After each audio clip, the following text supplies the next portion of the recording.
¿Estás tú o un ser querido desarrollando demencia y no lo sabes?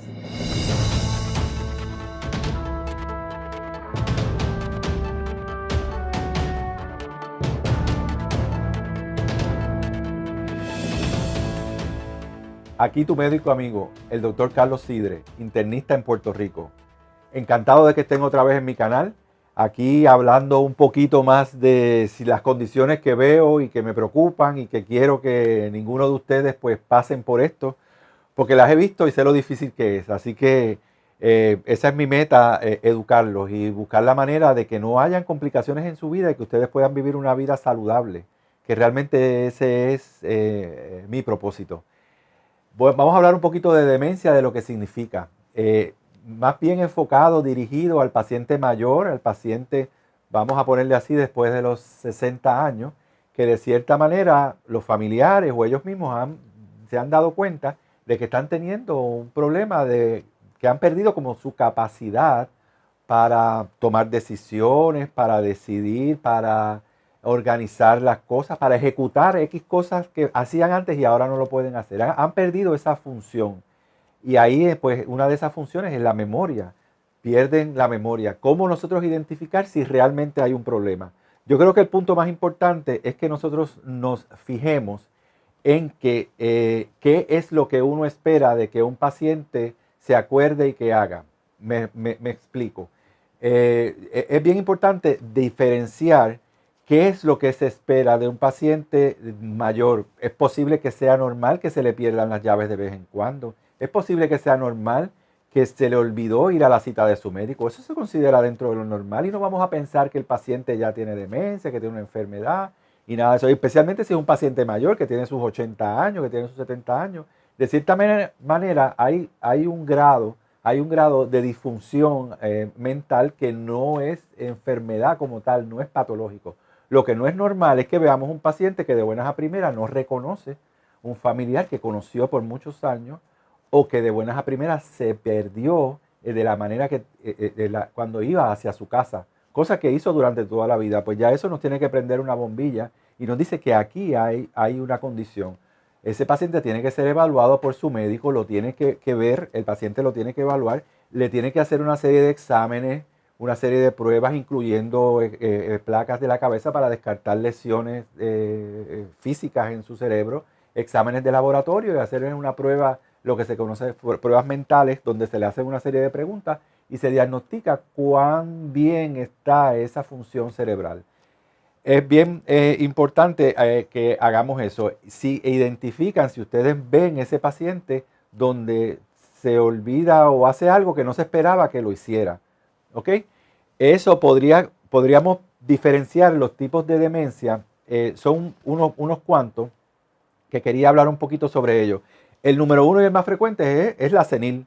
Un paciente ya mayor, por disminución en el flujo, en la irrigación de sangre al cerebro y por la disminución en la masa cerebral, etcétera, etcétera, desarrolla un grado de demencia. Si no es muy avanzado, si no es muy problemático, si no le está trayendo a su vida problemas de ejecución, pues no, realmente no se tiene que hacer nada. El paciente tiene que estar bien alimentado, el paciente, que más adelante le voy a explicar el tipo de alimentación que tiene que llevar para evitar que su condición empeore. Pues en ese paciente sencillamente es saber lo que está pasando. La otra tipo de demencia es la demencia tipo Alzheimer, donde hay depósitos de unas ciertas proteínas en el cerebro que impiden que el cerebro funcione de una forma como debe ser, donde hay una neurotransmisión entre las células, etcétera, etcétera, y donde hay unos cambios específicos, donde si se hace un estudio de un MRI, etcétera, vamos a ver cambios específicos en las imágenes del cerebro, donde hay una reducción en esos tejidos cerebrales. Hay veces que empiezan muy temprano en la vida y a veces progresan muy rápido. Y en ese tipo de pacientes generalmente son los pacientes donde vemos que hacen cosas que nadie esperaba que hiciera. Ahí ese sí, el paciente tiene que evaluarse completamente y debe ser tratado por su médico primario o por su neurólogo o por el médico que entiendan que lo tienen que llevar. Otro aspecto bien importante que vemos mucho es lo que se conoce como la pseudodemencia. Básicamente las tenemos que diferenciar. Si tú ves un paciente, tienes que diferenciarlo de uno de otro. Pseudodemencia se refiere a que actúa como si tuviera demencia, pero realmente no la tiene. ¿Por qué? Porque puede tener alguna condición que si la revertimos, si la corregimos, su condición mental se va a normalizar. Estamos hablando de deficiencia de vitamina B12, estamos hablando de pacientes con hipotiroidismo no diagnosticado que pueden presentarse con problemas de memoria, etcétera. Estamos hablando de pacientes con depresión que no se manifiesta como si fuera un paciente con demencia. Estamos hablando de otras enfermedades también, donde está incluido sífilis, enfermedad de HIV, etcétera, etcétera, que pueden traer más o menos los mismos cambios. Una manera fácil de diferenciarla una de la otra es que el paciente con pseudodemencia, el paciente cuando uno le hace las preguntas, el paciente realmente no muestra mucho interés por contestarlas bien. Como que tiene como que una apatía a contestar las preguntas y no le importa básicamente lo que le están preguntando. Sin embargo, el paciente con demencia senil y con demencia de Alzheimer, ese paciente se esfuerza por contestar bien las preguntas, por decir bien qué día es hoy, qué día fue a tal cita, etcétera, para contestar todas las preguntas de un examen mental que hacemos nosotros los médicos. Esa es una manera fácil de tú diferenciarla.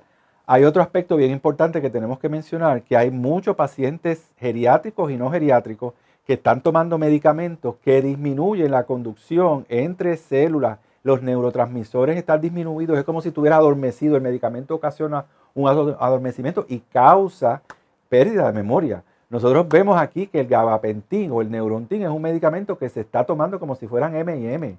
La cantidad de pacientes que toman neurontin es una cosa bárbara. Y entonces lo primero que se tiene que hacer en un paciente que esté teniendo cambios de memoria, pues hay que quitar ese medicamento, a ver si igualmente ese medicamento es lo que le está ocasionando el problema de memoria. La otra tipo de demencia es la vascular. La vascular ocurre como de un momento para otro. El paciente desarrolló un stroke o algo así y deja de tener irrigación al cerebro y pues desarrolla demencia. Vital, la alimentación. Hoy en día hay muchos colegas y muchos estudios que están llamando al Alzheimer y a la demencia diabetes tipo 3.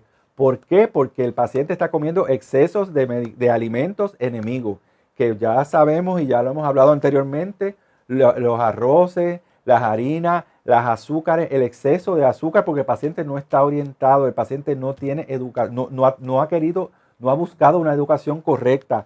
En diabetes sin problemas la pueden obtener, que lo lean. ¿Por qué? Porque el exceso de alimentos, azúcares refinados, está causando un daño y una inflamación tal a nivel cerebral que puede estar relacionado con cambios de demencia.